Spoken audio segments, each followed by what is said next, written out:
Yeah, man, as always, man. All right, this is the Walk-In Podcast, episode 3. Exactly. I'm Faraz. The voice of J Culture. And we're back again with a new Walk-In today. Let's go. I'm looking forward to it. Same. What's been happening with you, Jay?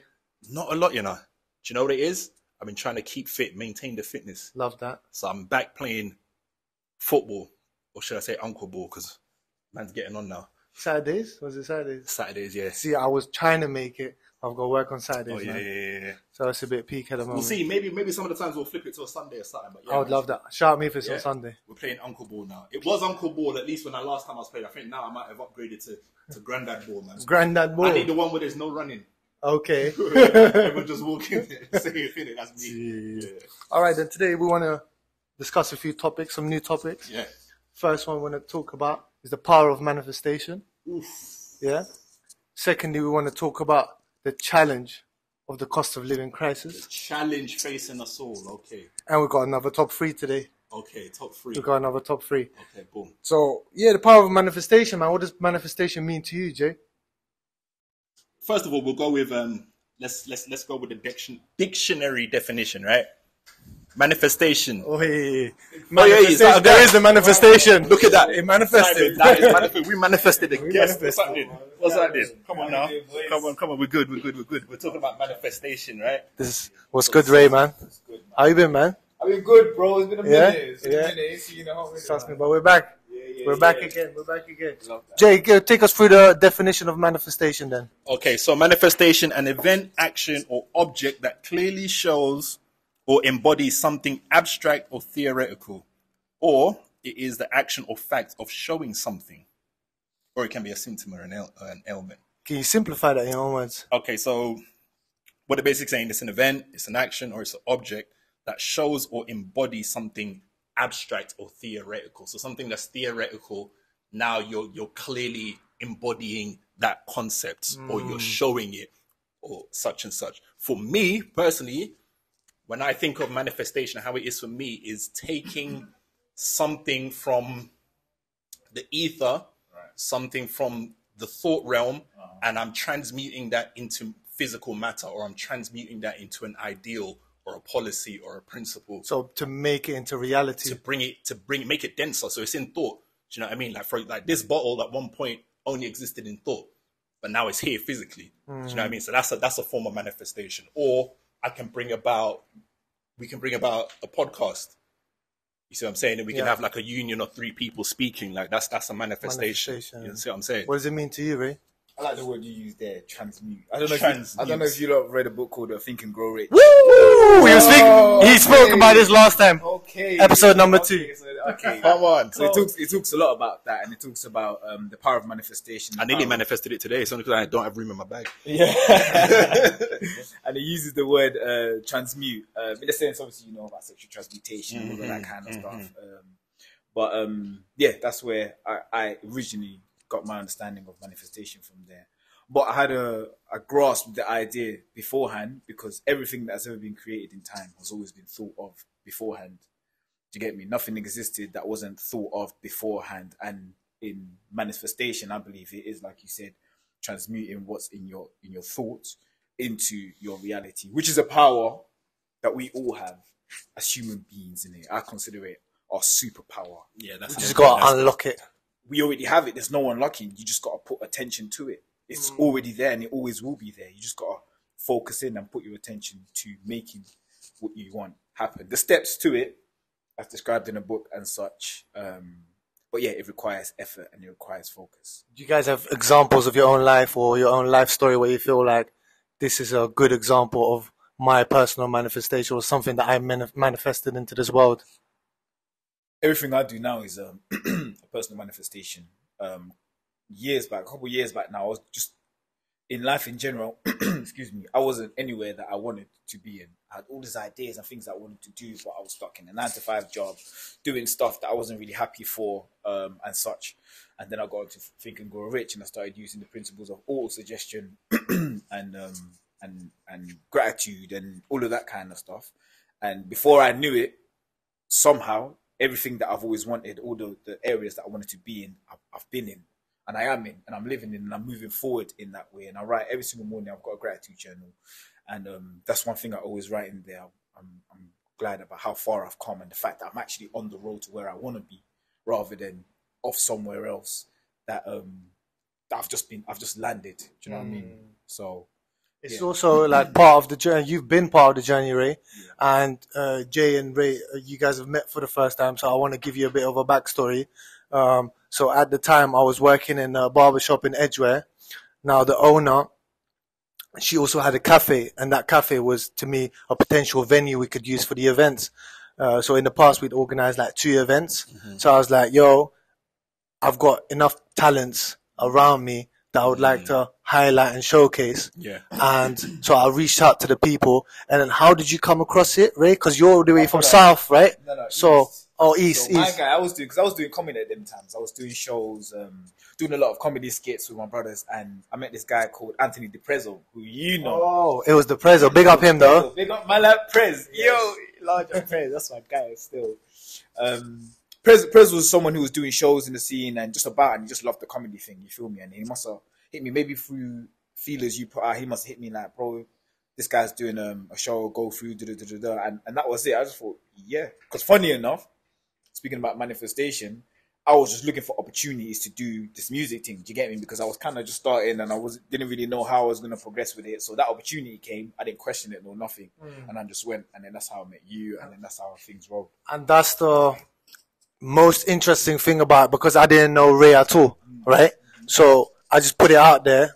Guys, we're organizing this. At the time, I don't think we did flyers, but I had more energy at the time. So I was like, I need to, like you guys say, manifest it in a tangible way where I've got an opportunity now. I got to make it happen, because an idea, it's nice enough to have an idea, but if you don't put it into actuality and reality, then it's just an idea that's just going to flow there. So I think the end goal of manifestation is also to make it happen. You know, the action behind it. So it's nice having an intention, but to actually get to the end point of manifestation, well, it might not be an end point. It might be start of a cycle, because we're back here again after a couple of years. You need to put the work in, right? So me reaching out to Ray, all of a sudden Ray was there for the next 6 events, and he came, rocked up by himself. He said, I want to perform tonight. And bam, there he was. And for a good next 6 events, he was always there. And the funny thing is, like, the people that were closest to me didn't even back it as much as people like him that just needed that, maybe that form of manifestation manifested in other people wanted to be part of that and then align with that sort of idea. And that's what happened then, really. Magnetic quality to things. Let me keep it a buck, though. I mean, the reason I kept coming back was the energy was live, bro. Your energy, the way you was moving, the philosophy behind everything, I thought that was pretty sick. Do you get me? So it was something that was easy for me to come back to, because I was comfortable around it and I liked where it was going and I liked the vibe. I liked the people there. I liked the music as well. There's a couple guys even I remember that were cold. I was like, yeah, these guys are sick. Do you get me? So for the ones that don't know, so we had we started with poetry, then we had a comedy section, and then we had the rap section, well, a musical section. And sometimes, I'm not gonna lie to you, I could have put Ray in all 3 of those. Because I've been to his comedy shows. I've heard him doing spoken word. I've heard him doing the musical bit. Do you see what I mean? So this guy really fitted into anything, multi-talented, and also to a high degree, bro. And behind the camera, in front of the camera, do you see what I mean? In all single levels, he's actually trying to maintain a certain standard, and for me, that's excellence within manifestation. Like, he's actually been. That's why I spoke about unlocking, because I feel like a lot of people, everyone has manifestation in them, but how far do you want to manifest yourself? And like, do you see what I mean? Right. Yeah, you have to drive yourself forward, innit? Because in all honesty, I feel like, because me, I've done a lot, but it's all come from passion. You feel me? It's all come from things that I genuinely like. I've done stand-up, I've filmed, I've edited, I've done music, I've done all sorts, all because, in all honesty, at that point, I feel myself very able to do anything that I put my mind to. Do you get me? And the things I liked, and I didn't know which path to choose, so I thought, flip it. I'm just gonna try it all and explore. I'm gonna explore and I'm gonna see. And in doing so, I've come to now understand what I like doing, but what I prefer doing, and which one is my top 3, and and so forth. I've ordered them now, and that all came through just trying.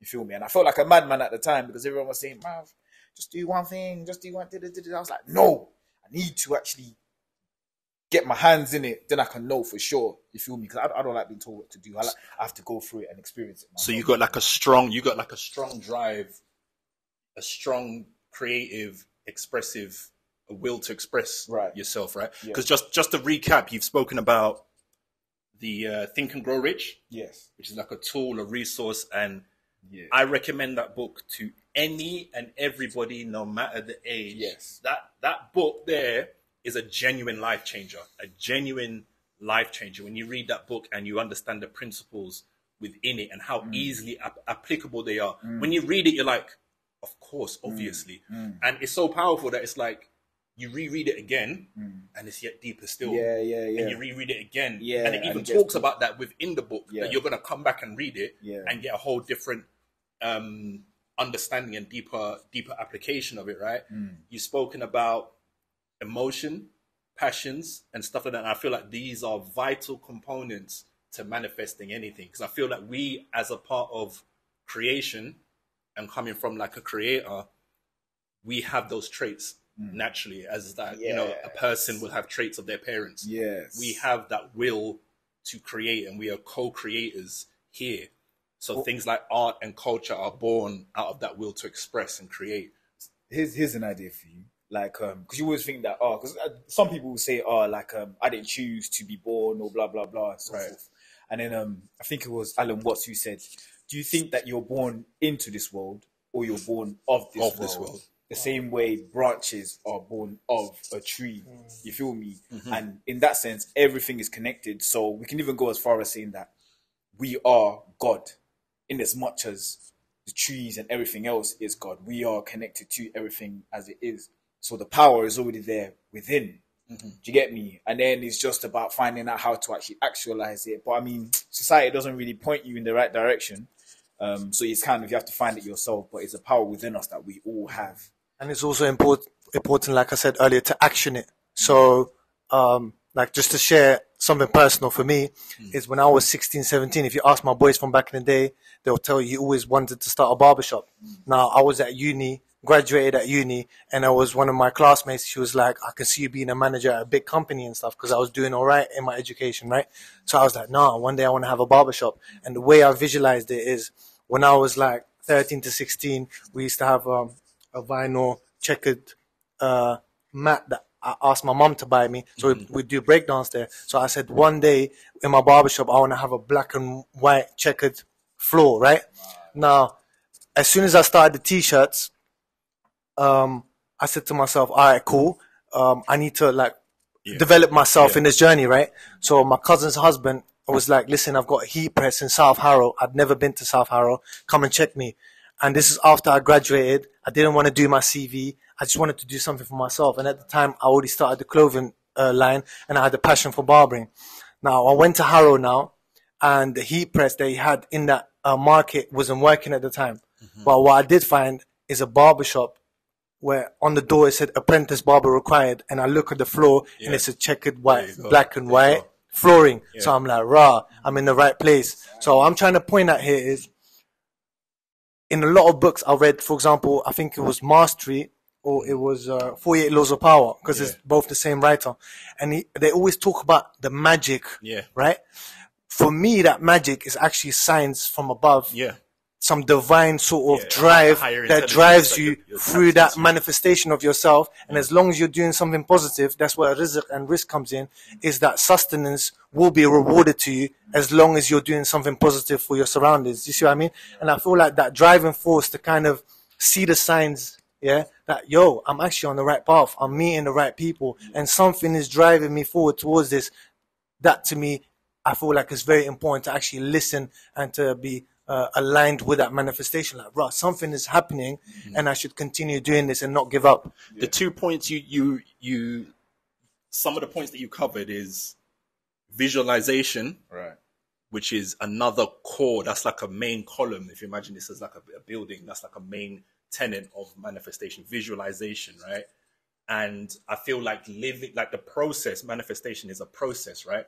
So like you said, it's not so much the manifested, it's the state of manifestation. So you could be mid manifesting something, it's manifesting. You visualized it in your mind, you've honed in on it by making it as clear as possible, and then you've energized it and infused it with emotion.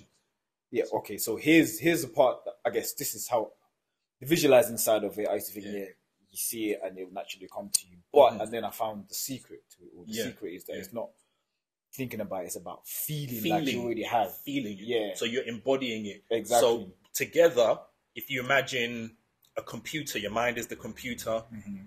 It's building the polygons of what you want to see, the house or whatever. And then you've got the emotion, which is the actual energy, the motion and energy, right? So you're imbuing that with power, just like anything, a battery, you're powering it up and now the software is running. The software's in the phone, but it needs power to run, right? So you're infusing, that's the emotional side.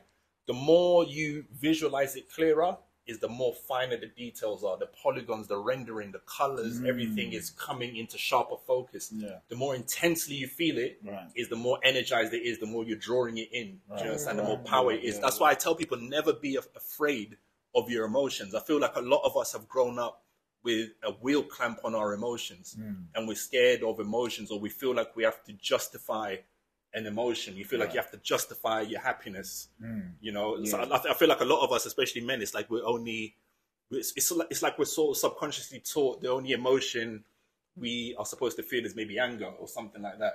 You know, like you don't want to smile or something like that. You don't want to do this, but you're supposed to feel. If you're thinking of something, think about how you feel when you would have it. Think about what you would be thinking when you have it. Live in that moment as though you already have it. Like, do that. Set that energetic state, and then it will start being easier to condense, do you know what I mean, and be pulled in. And also, what has helped me a lot is if you see the visualization as, let's say, the final visualization of the picture that you want to see yourself in, as the painting. Now, the brain is smart. It kind of knows that for me to create that image, I need paint. I need skills. And I think that's a very important thing, because for someone that doesn't have that imaginative mind, and a lot of people do, but not a lot of people are locked in, right? Then you got to think, how can I get to that? So you get your paint, or you have to save up for your paint if you don't have the money for your paint. So you can work somewhere else to buy your paint. Now you need to hone in into your skills, master your skills, and develop that. So it's the path towards that eventual picture that's also as important to finally get there. That's why the journey is so important. It's the journey, absolutely. I keep hearing now it's not about the destination, it's about the journey. I say, shut up, your man. Give me the destination right now. Coordinate. I want it. Why am I going through this journey? But I get it. Man said that it's like going on holiday, but knowing that at the end of the holiday you're gonna come home. So you're like, why go on holiday to start with? You feel me? But it's not just about the holiday, it's about the journey and everything in between, rather than, do you know what I mean? So I've learned to kind of sit more in the process and be happy, because things are always it's always unfolding. Should we say, for you? Do you get me? So you do kind of have to be comfortable in allowing things to happen for you, rather than trying to be so forceful with it. And like you say, signs will come and things will show, and if you're aligned, then it'll be easier for you to spot it and see it, and then know that, this is where I'm supposed to be going, and or things are unfolding in the right direction. Because I feel like in this modern day and age, a lot of people want to copy the image of what they see success as today. And not many people ask the question, how did the person get there? I think it's more so, what does success look like to me? Because success to me and you is different. Success to me and a celebrity is different. That might be the life for them, being in a public eye, all of that kind of stuff. But you might be someone who likes their own personal space. You feel me? And therefore, you might want that because that's what you've been taught. But that may not be the best thing for you. So in not having it, you're actually being kept safe. Do you get me? Because a lot of ideas that we get, a lot of things that people think they want to do, it's what's been advertised. That picture is flashed in your face a lot when you think of success and stuff like that. It's certain archetypal successful things in it. Corporate success, fame, fortune. Those are the things that are flashed in front of us a lot. So it's kind of hard for us when we're trying to visualize and think of success to see anything outside of that. But like you said, it could be different from person to person. That's what I'm saying. At one point, I was like, okay, cool. Man, want to be a superstar. Man, want to actor, film, musician. Bro, you're a superstar, bro. Sorry to stop you there, One day I was in the shop, bro. Jay, hear this, One day I was in the shop. Bro, I'm watching Take Me Out. Randomly, who appears, bro? This guy. Bro, Swear down. plus he got a Guinness Book of Records record blood. on Take Me Out, cause was it Star Jumps? Guinness Book of World Record holder for Star Jumps, bro. Jeez. And this is what's funny, yeah? Wait, how many was that? That's a mad record. Hold on, wait, what? The record was, I think, 53, and I did 56. Brother, on Take Me Out on TV, cause was that ITV or BBC? ITV on ITV. I see Ray, I'm like, and you know what it is? I'm not even like surprised. I'm like, raw. I'm like, of course. I know him. That's the deepest I know part. him at the That's events. the He's deepest been part. doing his thing. One time it was Timeless Money Entertainment. Big up him as well. Gave him free studio time as well. Quick hour or something like that to record a track because he won the event. So I already knew like What time it is? people that are grinding in this creative game is real recognized risk, my bro. So I had that from him from early days. So when I see him doing all these things, I'm like, obviously, mashallah, well done. But I'm like, of course, you understand? These are my people. Do you get it? Yeah, that's proper. Take Me Out was funny. It was fun. It was so much fun. I went on there. I don't know, you obviously ain't seen it, but I went on there. You know, there's a character. When I used to do comedy skits, Yeah. my name was Captain Fantastical. Yes. Do you get me? So Okay. when they hit me up in it, because at the time I had management in, like I was doing all these comedy skits and whatnot, and they was like, "Raj, do you want to go and take me out?" I was like, "What? Yeah, Yes. come, let's go, bro." Yes. Went to audition, and I'm bantering with the Yeah, people yeah. with them. I'm like, yeah, obviously Captain Fantastical. You get me? I'm a superhero. I'm trying to be like Batman and all that That's kind of so stuff. cold. That's cold. Because There's no episode like it. I swear He down. was not there for the show. That's It was cold. his show, my guy, and I loved it. It was lit, bro. Because I think they was trying to be a bit more entertaining. So a couple more things were happening, but we went with the whole superhero idea. In my VT, we had a little superhero thing. And then on the day, they made me a whole outfit, and I was like, swear down. So you got a custom Custom-made outfit. Says Captain Fantastical on it. Came down, He's one still. banged out to Guinness Book of Records. and then got a date, bro. You know, crazy, man. Yeah, that shit was epic, man. So once I was doing an interview with Alain Fusion. You might have not heard of him. OG generation, and at the time was like a mentor to me, right? And his thing was always creativity is my currency, and he was always talking about, for me, I'm like a creative alchemist. Yeah. I need the right people and energies around me to create copper and all these other like things like silver, metal Elements into gold. Into gold, yeah. So for you, Ray, before I move on to the next segment, how do you, as a creative person, turn it into your livelihood? Which is very hard because there's no real guidelines for it, and there's, like you said, rightly so, it's a personal journey. So your story is going to be somewhat different to someone else's. Yeah. What is like been your way or your, I wouldn't call it a formula because you do what you enjoy doing to create it into your livelihood. Yeah. Funny enough, I've got a music video I'm releasing at the end of March. Do you get me? Which kind of dives into that a bit. The song is about, it's called Getting It. It's about just grinding and doing what you have to do to get what you want to get. But it's just, I feel it's just innately in me, innit, there, because for me, the passion is so strong. I just want to create. I've got so many strong ideas that I just want to actualize on, that there's nothing else worthy for me. You feel me? People used to ask me like, "Oh, what keeps you motivated? What keeps you going?" I'm like, "Yeah, but what's the alternative? Like, if I quit, what the hell am I gonna do, bro? Am I gonna what? Go back to work and just live a life that isn't for me? No, bro. I have to do the things that call me. Like, It's called the vocation. yeah, I feel, I just have to do it. Like, there's nothing else for me. Like, if all else fails, like, I'm still gonna keep going for it.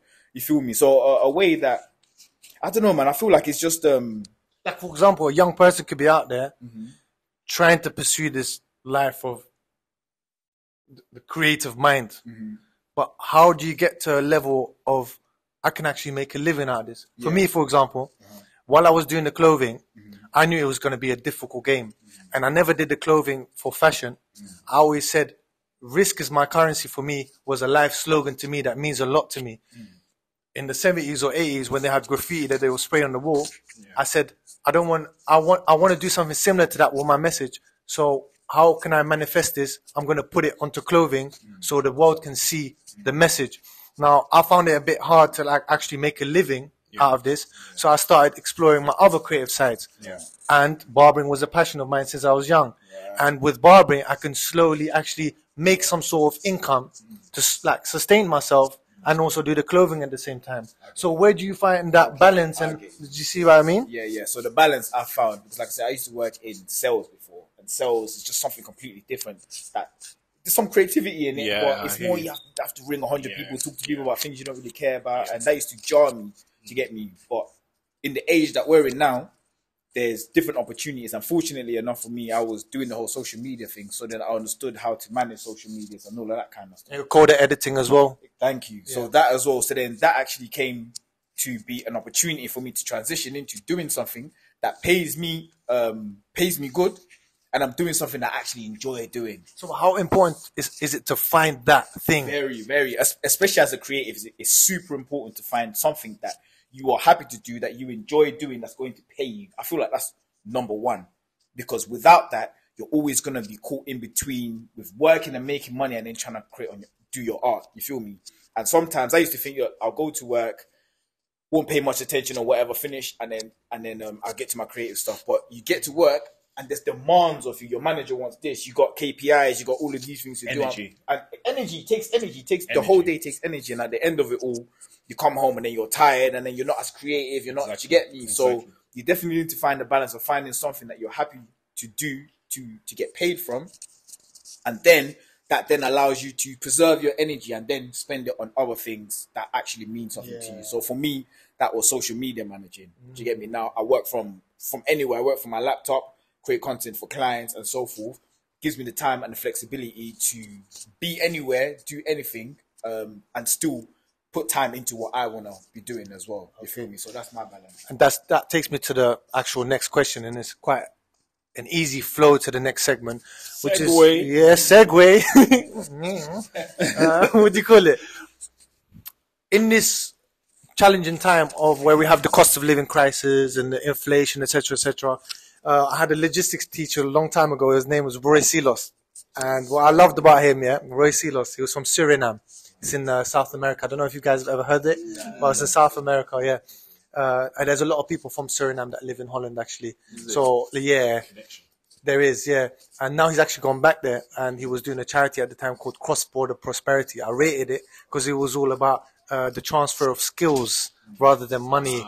So, if you have a tourist location, and I've got a sort of a tourism agency, we can help each other to grow. That bridge, yes, transferable skills. Yeah.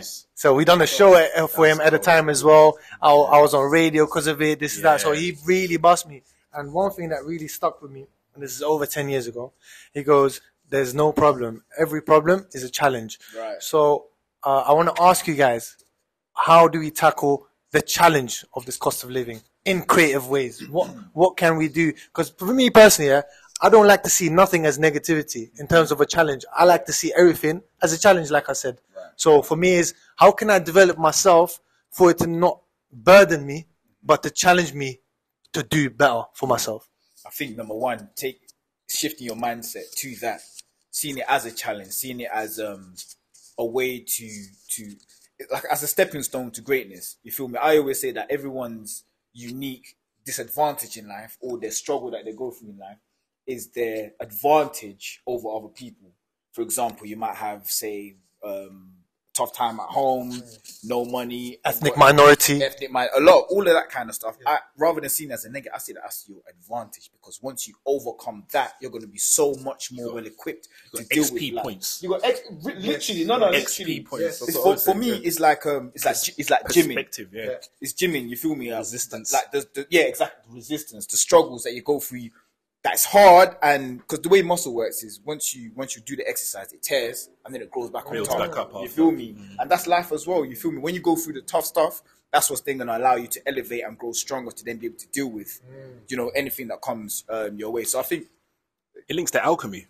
Yeah, it is. Like we were saying, that's an alchemic process, because the true alchemy is it's not turning lead to gold. It's turning a dull spirit to a vibrant spirit. Right. Okay. That's the truth of alchemy. All right. It's not a material thing. It's inside. Yeah. You see what I'm saying? So like you said, with the mindset, when you have that switch with the mindset, it's the will to express and manifest, right? There's a challenge, there is a solution. So you just have to have a mindset that, you know what, I do have agency and autonomy and power within myself, that I can change my circumstance. I can rewrite the script. Not to say it won't be difficult, but I can. Yeah. And I think that is a fundamental requirement for any kind of change like that, just in general. But absolutely in this, if you're talking about something like this, tough times like this. I think you always got to remember as well that there will never be a time in life where there won't be tough times. Yeah. Because tough times are necessary. Tough times never last. Only tough people. Last.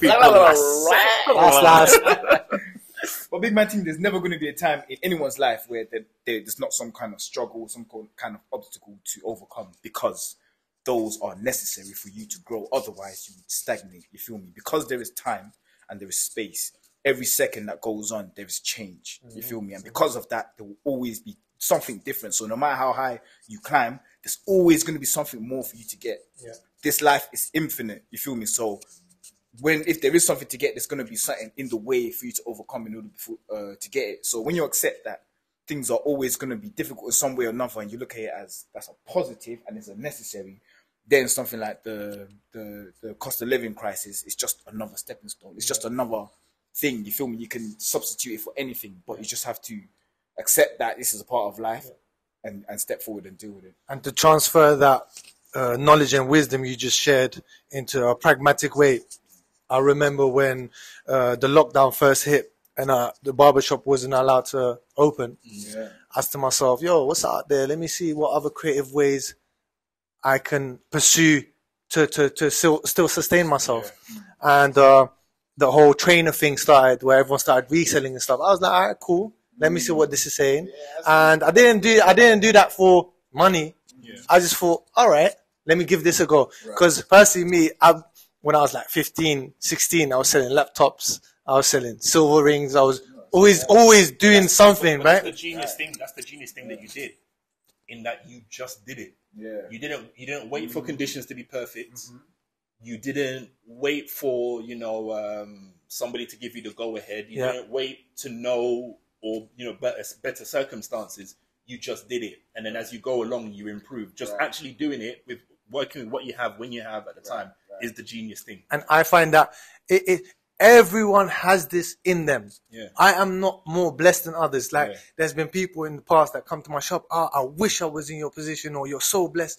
I don't think I'm extra blessed. I just did certain things that I wanted to do, and I was willing to take that sacrifice, right? That's a major stumbling block for a lot of people. Right. That simple actioning step. Yeah. They can research everything on a forensic level. They can learn. They can do all. Just go. They can. Part there, you see that just go? Yeah. That's very hard for It's hard. Do you know why, though? Do you know why? Yeah. Society is organized in a way that keeps people very small and dumbed down. Keeps people thinking that you can't reach. Keeps people thinking there's like a massive gap. And it's the fear. And it is the fear of failure. People haven't reconciled the concept of an L. Yeah. They don't realize that it's necessary. It's necessary. Yeah. That's how we're designed. Yeah, we're designed to take these L's because, like we're saying, that's what galvanizes you. Right. That's what brings all your impurities to the surface, and you're just left with the pure gold underneath. Right? Yeah, I like that. It's a meandering path you take. People think of success as just this smooth curved line like that. Nah, you're gonna dip and come down, but eventually, when you look at it and you take a step back, it's an upward curve that you get. See, I know someone, for example, that's very good at painting. They're doing a 9-to-5 job, corporate world, and I'm like, yo, just put it online. Yeah. And nowadays, it's actually the easiest time that we've ever lived in to put your stuff out there. Yeah. It's a free account at Etsy, free Depop. Yeah. And another thing that I would like to say, see, obviously the older generation always has something to say about the younger generation. So my mom's generation said something about us, my grandma. That's a normal thing, right? But I do believe that if you've got £500 to spend on your trainers, why didn't you buy two to make double that? Yeah. If you have £500 to spend on trainers, why didn't you buy a camera? Yeah. Learn how to edit for free. Yeah. Get a crack or whatever of Photoshop. Yeah. And bro, offer people £20 for the design or whatever. Just do it. So if you're spending £500 on trainers, you need to lend me a $5, bro. Not to violate, but some people still want a discount off a trim, and I'm like, I don't know. Man. That's the nature of man, innit? That's how it goes. But No, absolutely. I think there's a couple of steps that I would think of, right, in these times to help people very simply. Number one, there's another tool. It's not Think and Grow Rich. It's called The Richest Man in Babylon. Yes, my guy. That's another life-changing book. That book helped me start saving money, bro. Is the one?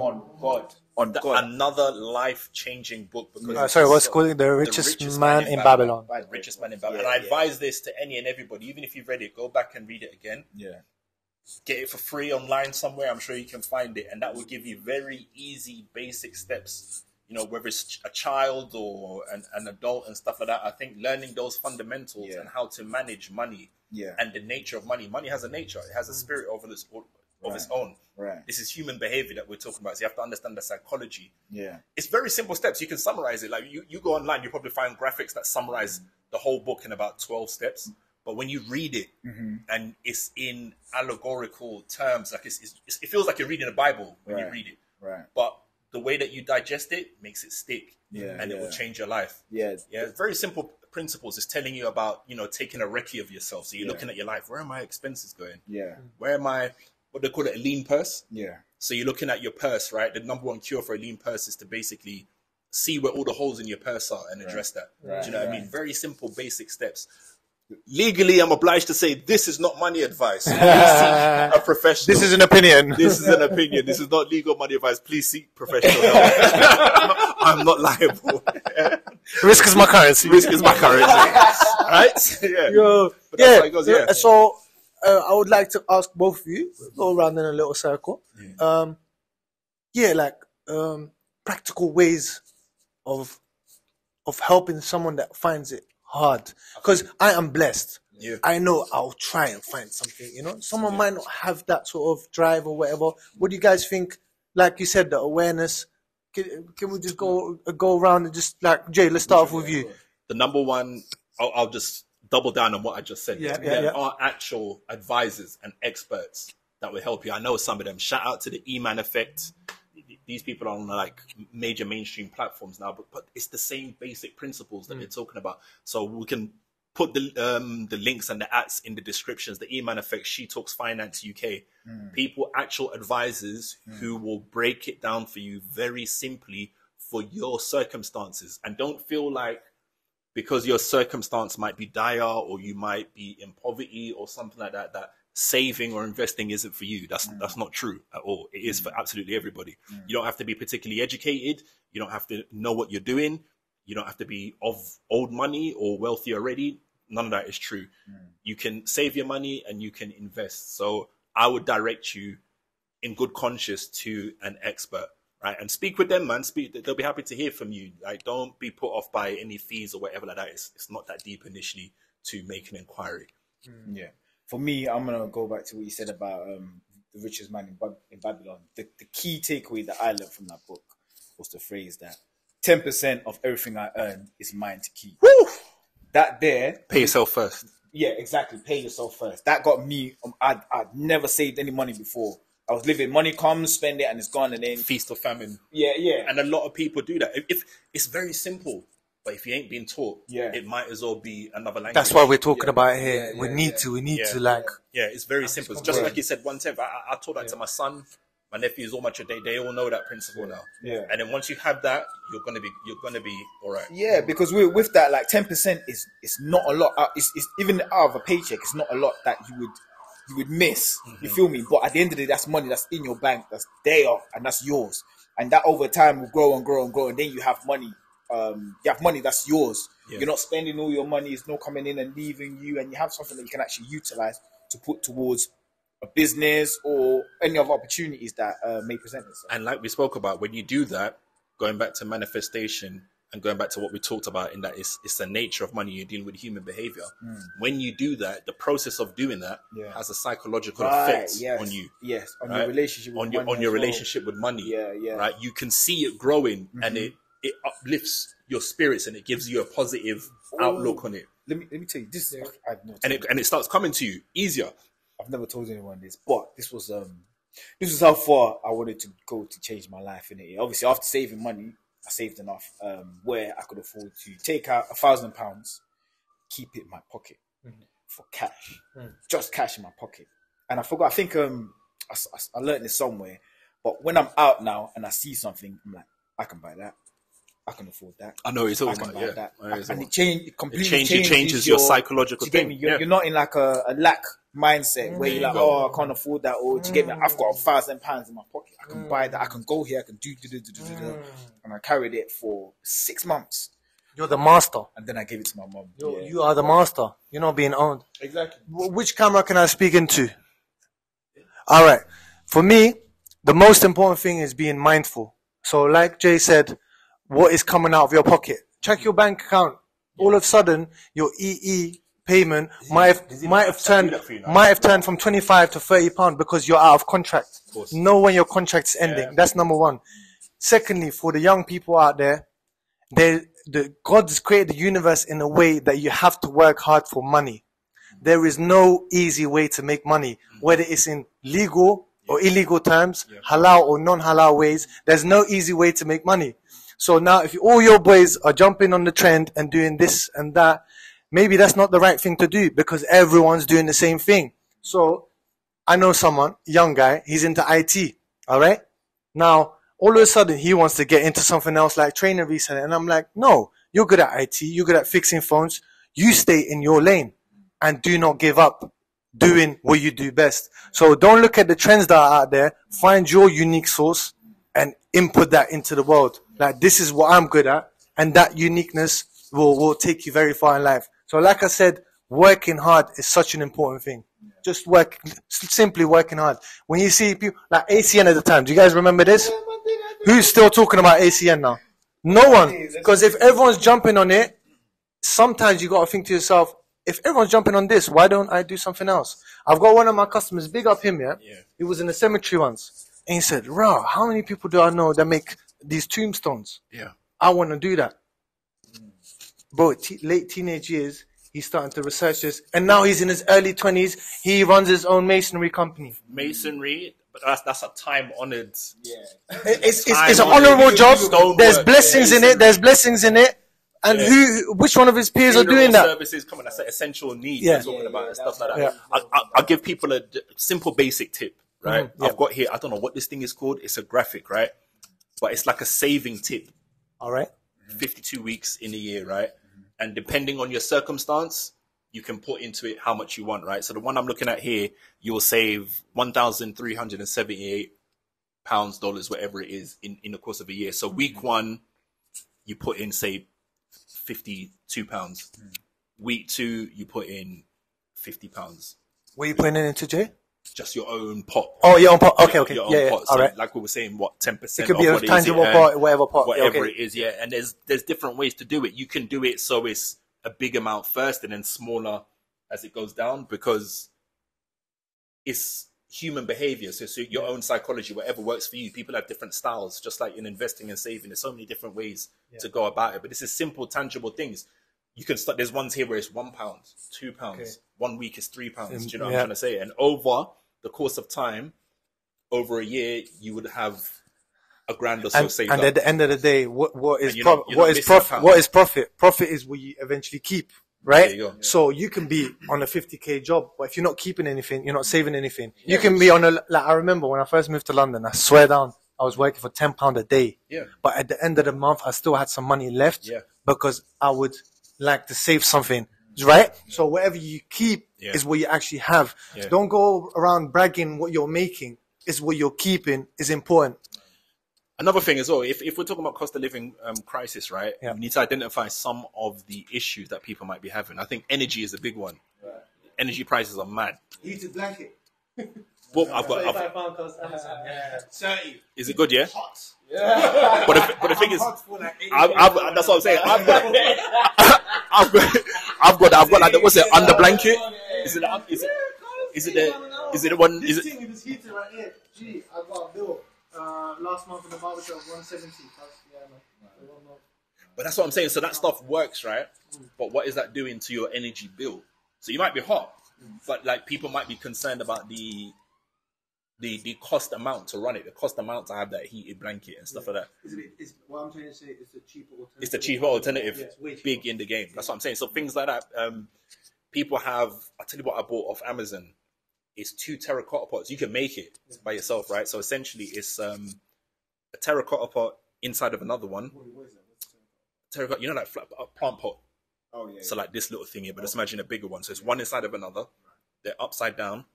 And at the bottom, there's tea candles. You know, those little tiny candles? Oh, yeah. You put that there. And all it does, it traps the heat in between the terracotta, and then it radiates it out.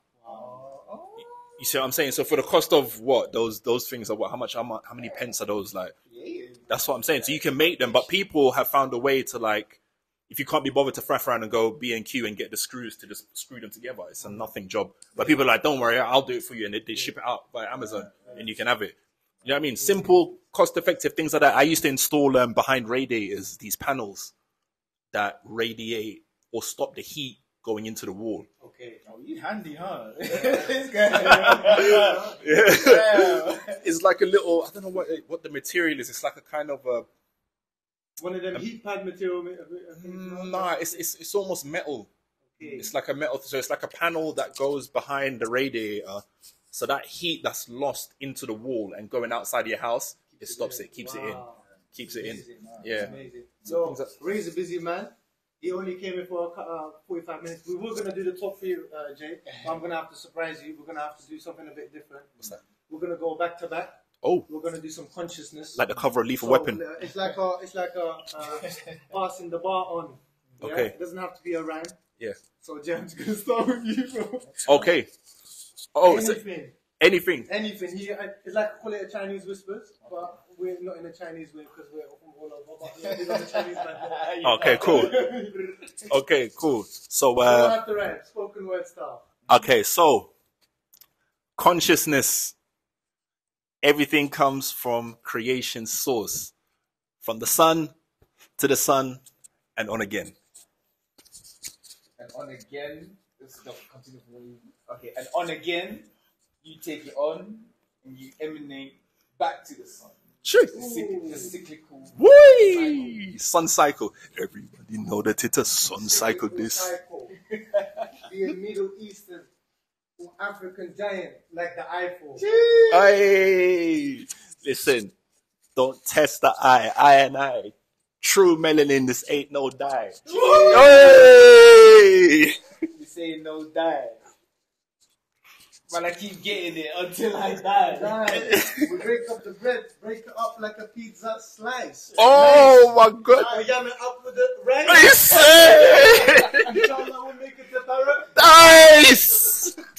Make it to paradise. We're doing it mind over matter. We don't take no chances. We don't roll the dice. We don't roll the dice. We definitely take chances. Hold tight, my brothers. We're taking chances. We don't roll the dice like casino. Me and my boy just spitting bars like it's childish. Gambino. Bino! Big up yourself, Ray, man. Thank you for coming. I know we're a bit. You're going somewhere else next. You got a project creativity. What's this? Yeah. I've got a platform for actors that I. Oh, I saw that. Yes. Shout it out, please. Yeah, so it's called Life and Art .actors. So it's Life and Art. Life and Art. Yeah, LIFEANDART.actors. ACTORS. Yeah. So it's a platform for actors to come and literally showcase themselves. We spotlight their personality and their talent as well. We hold studio monologue sessions twice a month. So people can come in, literally come with a monologue and do their thing on it. And we have an in-house coach as well. So it helps them to, just practice and make sure they get the best performance as well. I really want to thank Ray. It's been a pleasure having you, my bro. Thank you, my bro. I do apologize that every time I shout you, it's always what we're doing next. Yeah. But I'm always waiting for you. Yeah, When I see you coming by, this is that. Yeah. I should ask you just how you've been and this is that. Yeah. But because you're like a creative brother, it's like a part of my soul that I need. Thank you very much. Yeah, thank you so much. All right, then. This was episode 3. Nice one. Episode 3 was good. J. Coulter. Jeez. We got Ray. Ray. We got Frizz. Let's go. Myself, for us. And yeah, man, big up Rizk Barbers, big up Lalo for the little basking tour. Yeah. Big up man on the production. See you next time. That was so sick. Hey, listen. Okay.